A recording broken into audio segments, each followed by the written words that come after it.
Preposition of movement यानी वो preposition जो हम मूवमेंट के दौरान इंग्लिश सेंटेंसेस में यूज़ करते हैं वो कौन कौन से हैं। सबसे पहले तो हम ये जान लें कि मूवमेंट ऑफ प्रीपोजिशन कौन कौन से हैं। To, towards, through, across, over, along, into, on, ये सारे प्रीपोजिशन ऑफ मूवमेंट है। अब इनका इस्तेमाल जानते हैं।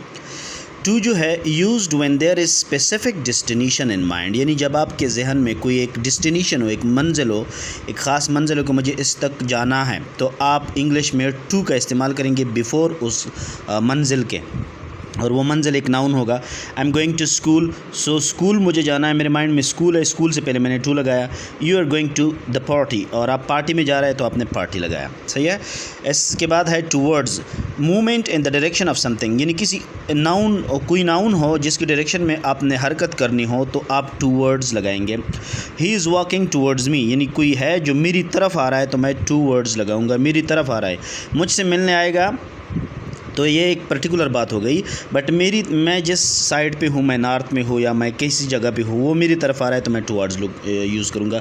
We go towards park side, हम पार्क साइड की तरफ जाते हैं। इट्स नॉट स्पेसिफिक कि मैं पार्क के अंदर जाता हूँ, बट पार्क जिस तरफ है हम उस तरफ जाते हैं, तो हमने यहाँ पे जो मूवमेंट है इसके साथ टूवर्ड्स का इस्तेमाल किया।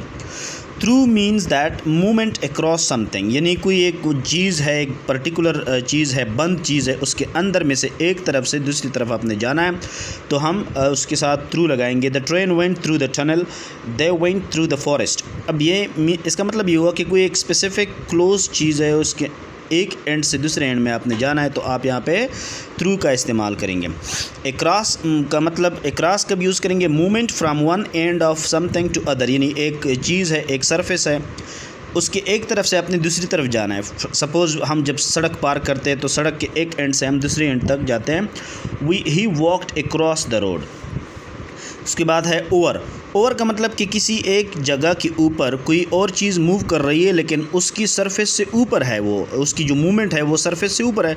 Describe something position when it is above other, यानी किसी चीज़ की मूवमेंट वाली पोजीशन जो किसी और सरफेस के ऊपर हो। ये वॉल है, अब ये फॉर एग्जांपल ये बच्चा वॉल के ऊपर से जा रहा है, वॉल को टच नहीं कर रहा बल्कि उसके ऊपर से जा रहा है, तो आप बोलेंगे ही जंप्ड ओवर द वॉल। उसके बाद है along, movement in a line, यानी दो मूवमेंट हो रहे हैं, वो साथ साथ हो रहे हैं, एक साथ हो रहा है, पैरेलल हो रहा है, तो दोनों एक दूसरे के साथ ये इन अ लाइन मूवमेंट कर रहे हैं। We walked along the river. अब रिवर जब मूव करता है तो रिवर के साथ साथ जब आप मूव करते हो तो आप रिवर के साथ साथ चलते हो, यहाँ पे एलोंग का इस्तेमाल होगा। We walked along the river.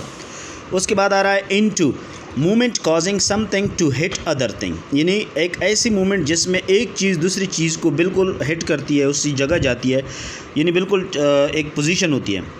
He got into the car, he jumped into the pond. अब जंप के दौरान पॉन्ड के अंदर ही जाएगा तो इनटू, यानी कोई एक क्लोज चीज़ है। फॉर एग्जांपल आप यूँ भी कह सकते हैं एक क्लोज चीज़ है और आप जा रहे हो बिल्कुल उस क्लोज चीज़ में, तो आप यहाँ पे इनटू का इस्तेमाल करोगे।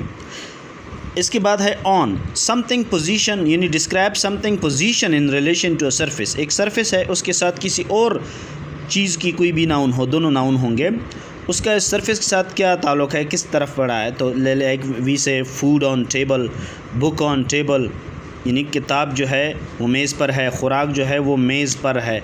सो यहाँ पे हम ऑन का इस्तेमाल करेंगे। होप आपको समझ आई होगी।